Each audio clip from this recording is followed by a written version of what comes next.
So to start us off, I've been asking everybody to tell us a little bit about yourself and why you decided to run for mayor. Okay. Well, a little bit about myself. Born and raised here in Arlington. I was actually born up on the Jim Creek Navy base. Okay. And I think we left Arlington for a year and a half, 2 years when when they shut the base down for active military, we went up to Kodiak, Alaska for his last 2 years for his civil service retirement. Then came back and been back ever since. But no, and the reason I decided to run was the city had always given me all the activities of the youth and everything else like that. So in my older days, I started talking with my dad when he was still the employee for the city. And I always told him, I said, it'd be kind of neat to give back to the city. Stuff they gave to me when I was a kid. And so when I did retire, that's when I looked at, okay, what can I do? And then I started getting friends of mine started asking me in 2019, well, why don't you run for mayor? Yeah, There you go. How much more can you give to the city? exactly. I says, okay, I'll give it a try. Mhm. And as you know, that election, it was a 32 vote difference. Yes. And then I got appointed after that to the city council. So I've been on the council now for the last 4.5 years. Awesome. Wonderful. And when people talk about wanting to give back to the community, I always think of Diane, our executive director. And whenever I ask her, like, why do you do this work? What about it gets you going? And she's like, Arlington helped raise my kids, so I'm going to do what I can to help raise our future generations through the chamber. And I'm just like, what an amazing way to be able to do your work every day when you're feeling that dedicated. So yeah, exactly. that's wonderful. What is your most favorite part about Arlington? The community involvement. I mean, it doesn't matter what the event is. I mean, Arlington's involvement with all of the different activities we do is amazing. I mean, you just see downtown fill up.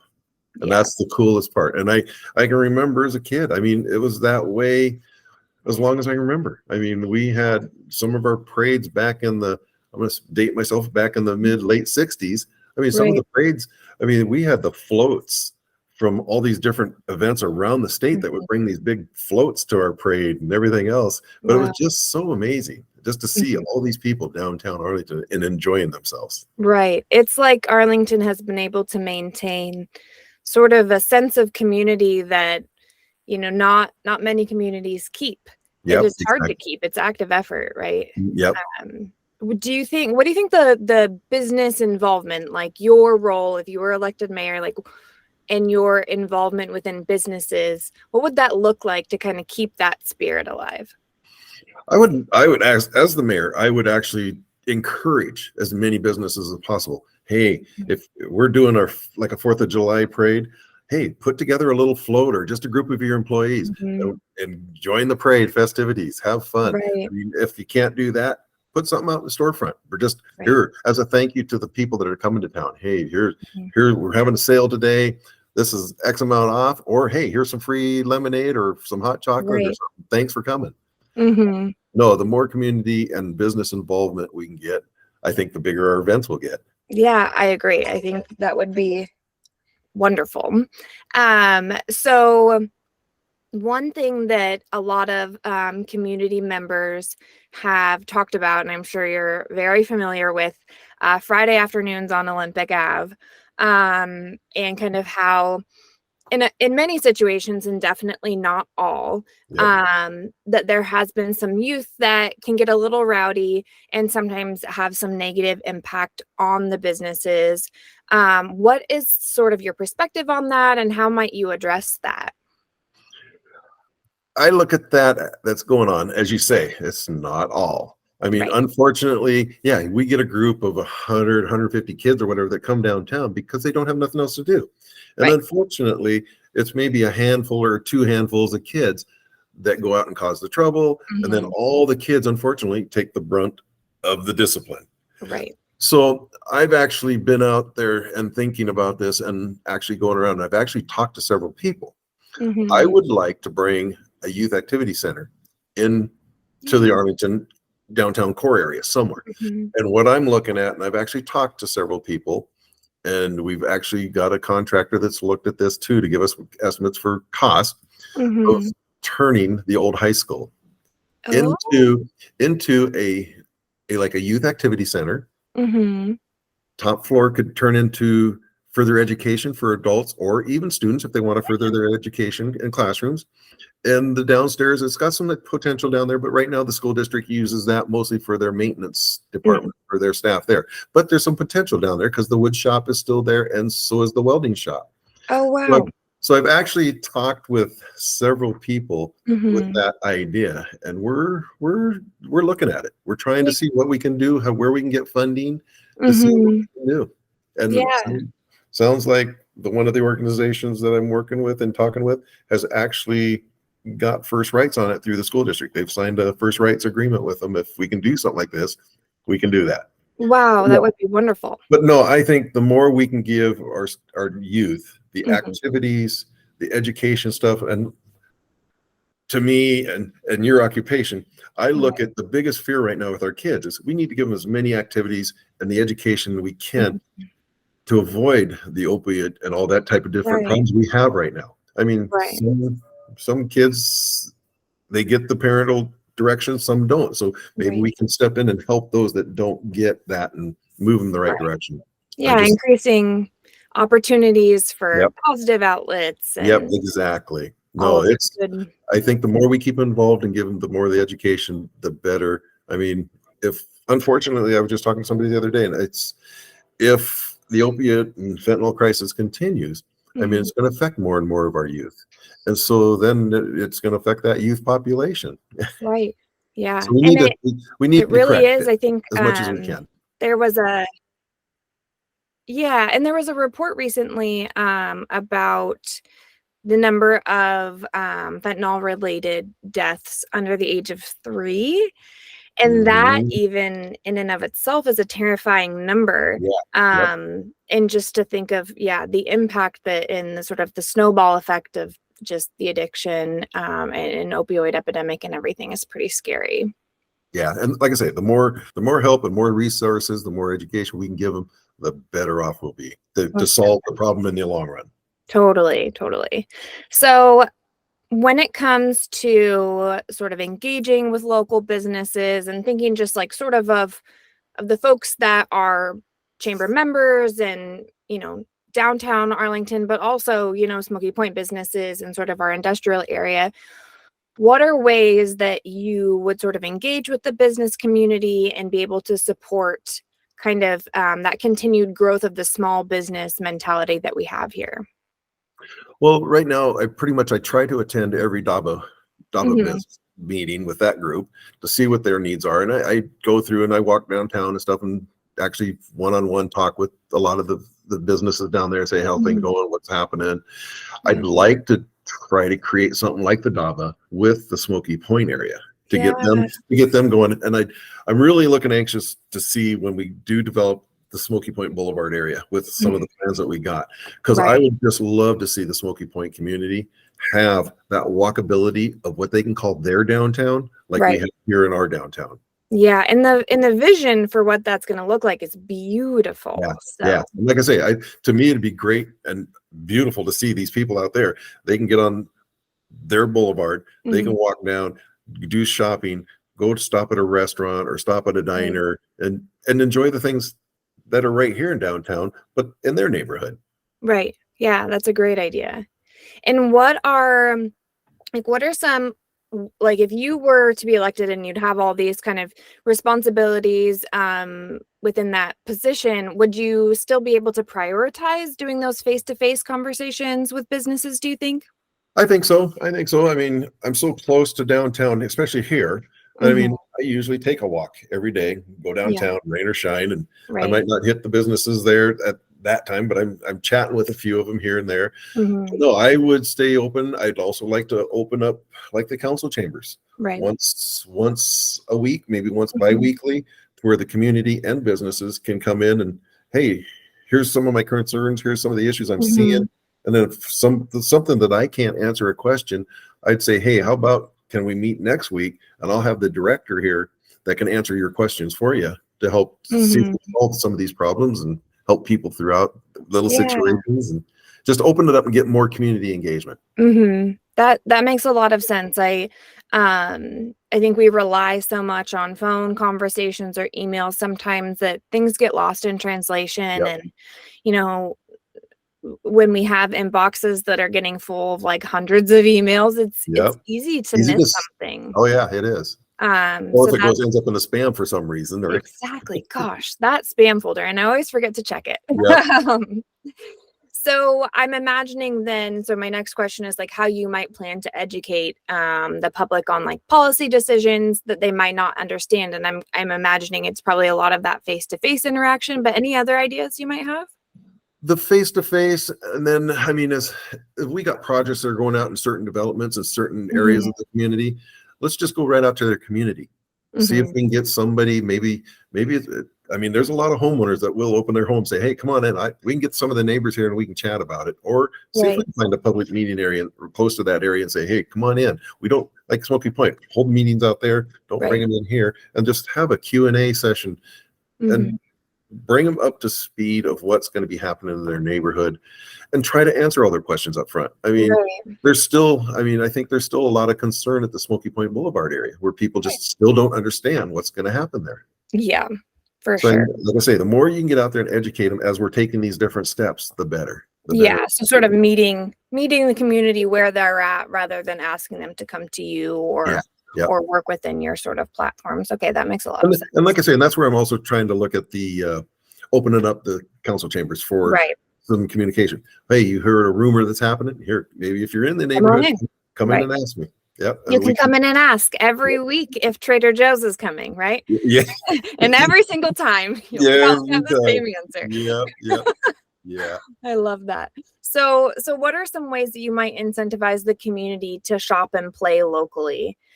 So we've had a couple businesses recently who've relocated here to Arlington from Snohomish and saying, you know, it's a lot more reasonably priced to be here, which is flattering, I think, because Snohomish is so beautiful and robust. And so how are you going to sort of incentivize that and make sure that we're able to maintain those reasonable prices?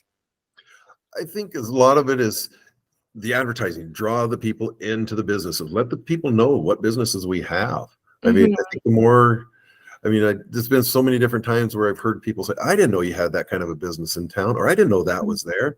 Like I say, we put out like we do right now with the city's webpage, or like the chamber's webpage. Hey, come meet us in Arlington. We've got all this stuff. And look what we got here. Here's the new businesses that are coming.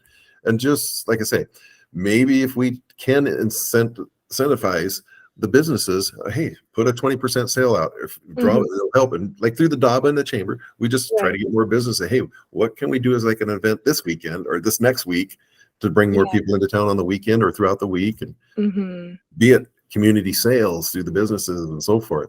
Right. So sort of like campaigns to get everybody moving together. I like that. Yeah. I mean, get them all as one, as a group. And instead of, we do the Super Saturday, but it seems like not all the stores do the Super Saturday sale. Yeah, it's growing, but it's growing. It's getting bigger. But that's the kind of thing. I think if we can do more of that type of promotional stuff to draw people in, because it's really neat to see downtown just on a Super Saturday. It's just there's nothing else going on but that, and people it's flocked on the streets. Yes, it is. It's wonderful to see, for sure. So, what about like wanting to kind of to go back to that sort of small town feel that Arlington has? How will you like help maintain that by like limiting apartments and other similar, apartment growth and that kind of growth is sort of inevitable on some, realms, but how might you go about limiting that or making sure that we keep that small town feel? I think we can keep our small town feel without putting a lot of limits on the developers and stuff like that. But it's to me, it's just a matter of more, I'm going to call it mixed use. Yeah. Some people call mixed use the businesses on the bottom of apartment, the apartments above. But I call mixed use, okay, you can put apartment here, you got some single family homes, you got a couple of townhouses here, and give the people in some of them areas the opportunity to buy and own their own home instead of having to pay rent. I see. So I think the more we mix and talk to the developers of mixing multiple use type housing, in the developments, I think the better Yeah. it helps keep that small town feel. Right. Can you think 'Cause of a community that has that right now? I'm trying to imagine in my mind, like, what that might look like. Or maybe even a spot in town. I guess sort of like where on the Mirkwood end of Olympic, there's going to be that apartment there, but then Mhm. there's also, homes Yep. Yep. there as well, and then close to the downtown. Is that kind of what you're thinking? Yeah, or even, I mean, we've got like apartments even over, I think it's 530 going through town there past the grocery outlet, maybe like you're Oh going yeah. towards Darrington. There's a couple of them little apartment complexes right there Mm, mixed in with some of the single family homes, but yet it doesn't draw away from the small town feel. right. If Okay. we can That do makes that kind of fix. And we have done a really good job of preserving like the downtown area. sense. It has to look this Yeah. style, this architectural design of what, say, for example, the Arlington Hardware or Yeah. the American Legion, all them buildings are the old architectural style. So Mhm. all downtown has to keep that architectural style and cannot go no higher than them buildings there too. So Right. you've already got the height limits and stuff like that. I think some people see the newer apartments come in, Mhm. they're just not used to them Right. because there was a vacant lot there for years, Yeah. or a gas station was there 25 years ago, and now there's this Mhm. apartment, but it's still following somewhat of the architectural design of downtown, the corridor. Right. And Yeah. we're looking at the same thing now up in the different neighborhoods. Mhm. Looking at different neighborhoods of, okay, this neighborhood here has got this design of homes, say they're like the 1930s, 1940s Mhm. design, or the cottage homes or whatever. So we're going to look at that. Anything that comes in that area sort of has to have that architectural design so it doesn't Yeah. look out of place. Right. And I think that's so important. And I would have to say that I don't know how many people actually pay attention to those kinds of nuances Mhm. when it comes to what sort of the city council does and the mayor does Yeah. in their role. That is a huge thing. And I was looking online on the city's website about those design aspects, and there is a lot of information and work and specialists and experts that went into that whole process of Yeah. maintaining Yep. that look. Yeah. And that um was pretty much all done through the planning department and the planning commission and stuff. They Mhm. took that and then bring it to us as a Right. council after they've done all that work to And present it to us to see if right. we like it and if we want to accept it. And Yeah, and our planning department, man, is top notch. yeah, Holy cow. yeah, yeah. And I give them kudos for what they do, especially like right now. They are short staffed and they're still Mhm. out there buried up to their bellies in work and they keep going. But I Mhm. mean, as another aspect of that department, I mean, I see where we're going to be growing more industrial, more Mhm. businesses and stuff like that.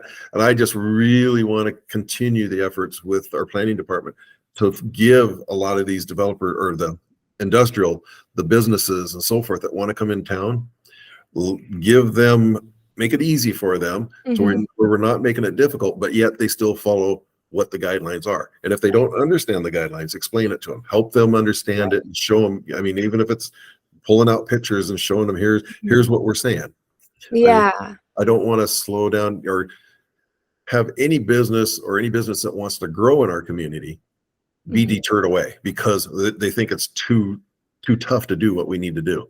Right. I think just make it where it's a smooth and easy process for these businesses to expand or come into town. But Totally. they still have to tie in with what our guidelines are, codes. Right.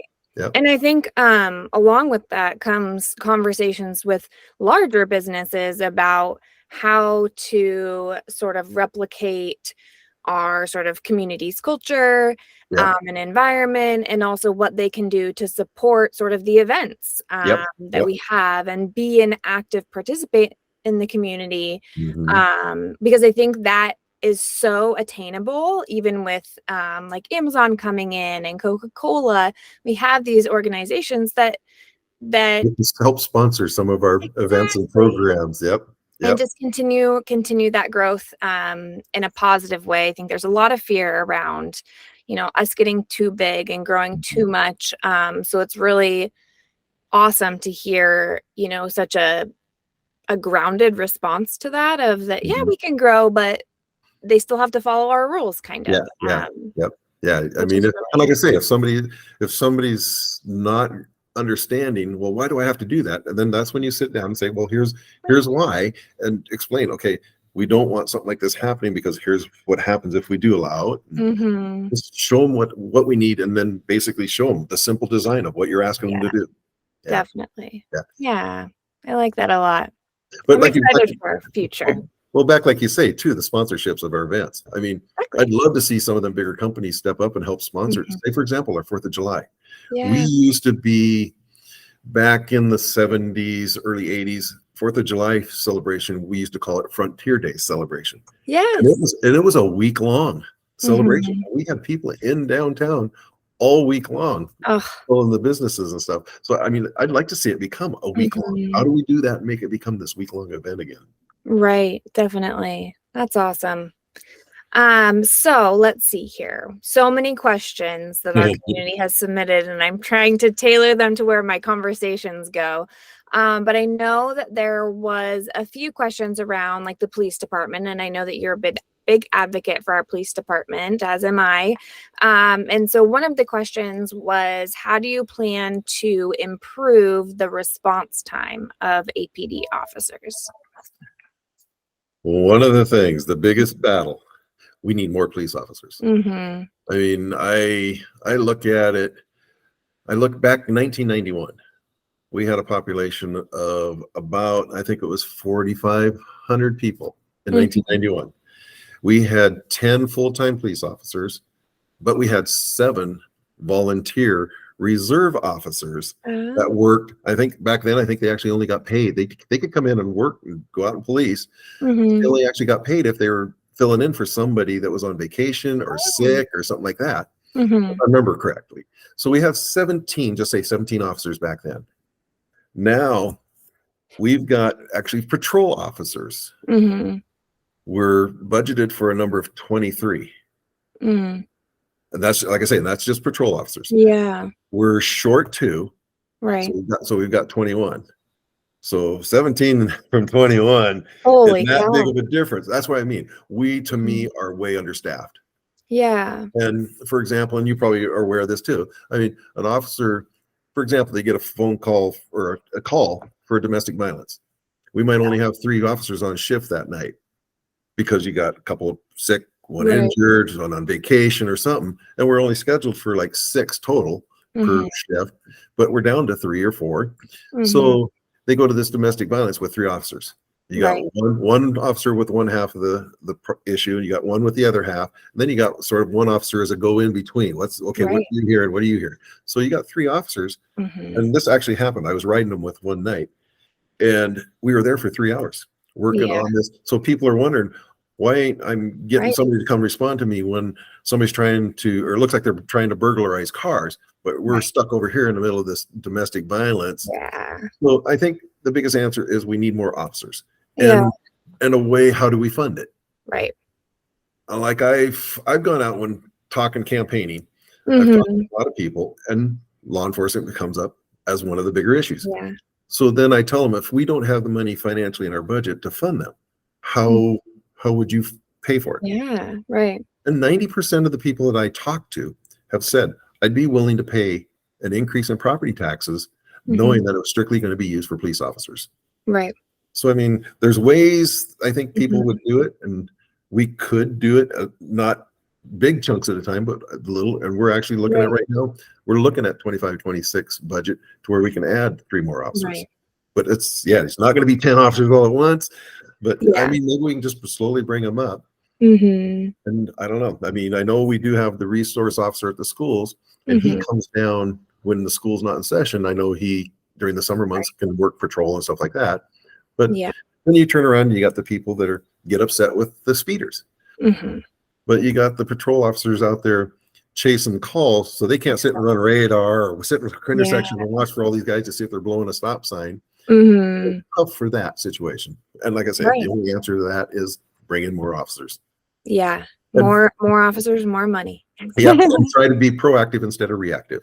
Yes. Need the officers out there where they can be proactive, trying to stop issues from happening. Because like I told one of the officers I rode with, one of the meetings I went to down in Tacoma, the Tacoma assistant police chief, he brought up the thing. One of their highest crime areas, they went and they told the officers working that area, whenever you're not on a call and you're just going to want to sit and work on a report, go in one of these big parking lots, just sit in there, flip your lights on, and work on your report. He says people don't like seeing that car with the lights on; they scatter. So he says it solved a lot of their problem.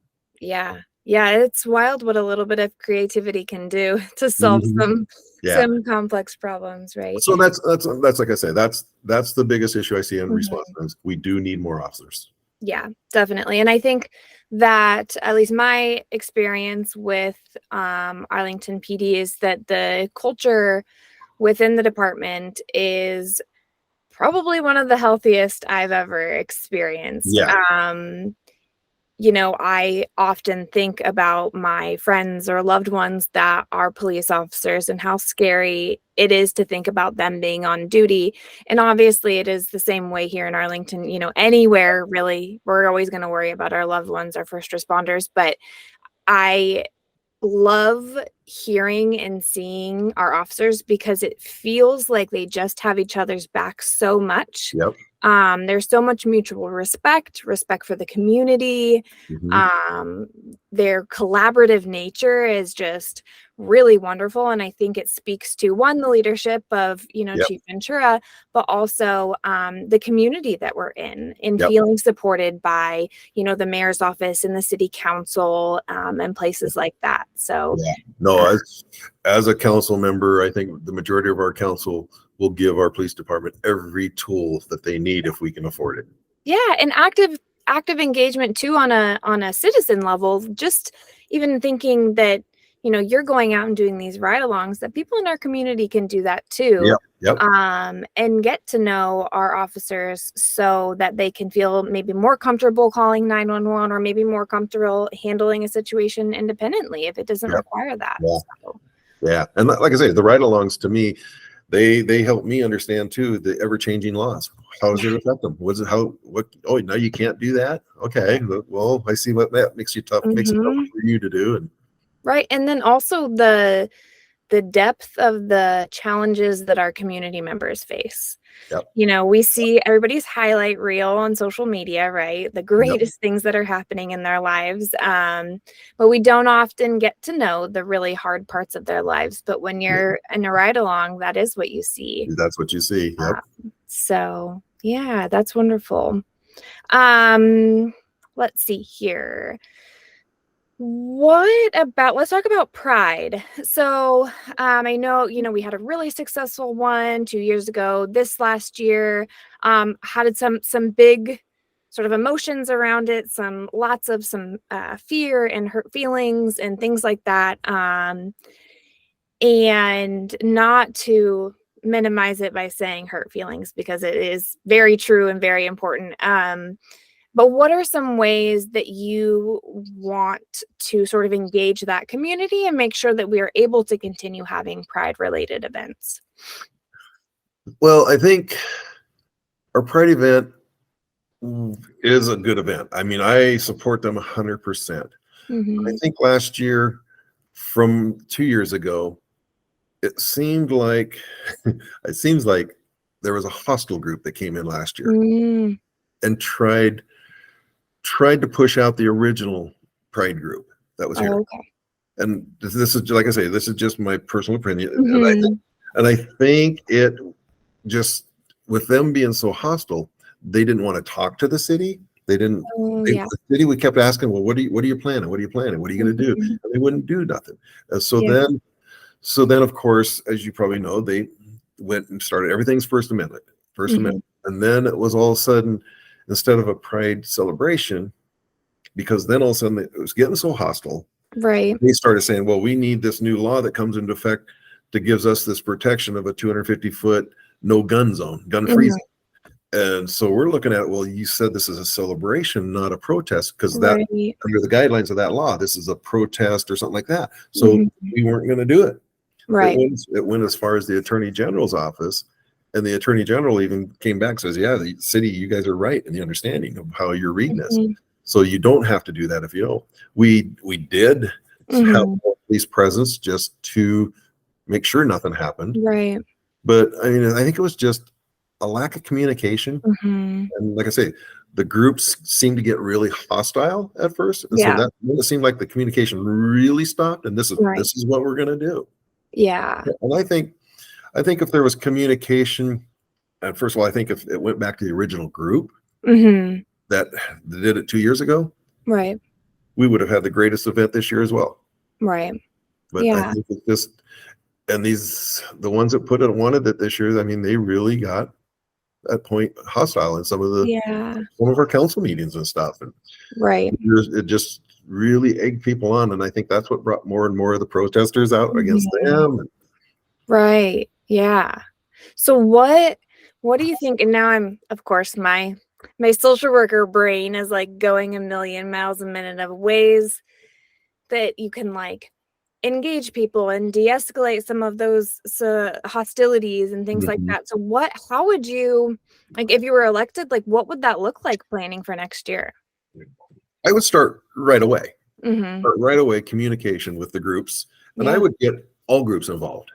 I mean, the gay community, the churches, the Mm-hmm. city, the Right. police department, all of it. I mean, go totally inclusive, all Yeah. different groups of color, whatever. We Mm-hmm. start this group is the Pride event. Now we Mm-hmm. move on to what else can we do for inclusion and equity, Yeah. and just Yeah. keep growing off of that. I And like I love said, it. start something like that soon and early. Right. And planning early is never a bad idea, right? No, Oh nope, my nope. goodness. I Yeah. think I just saw that people are already starting to sign up and pay for their spots for the street fair. And I'm like, oh my goodness. I We are. wouldn't doubt if it's already filled up. Yes. It seems like that's the case. Right. Yep. And I guess that's how we do it around here, right? Yep. We plan early. So we have 2 minutes left, but I want to get in one last question. Let's see here. Okay, how about prioritizing needs? So if you were elected, you start, how are you going to sort of like assess the situation and determine where your priorities are? I would start out with like the prioritizing it. What's the biggest need? Mm-hmm. What's the biggest need for the city? And what's the cost?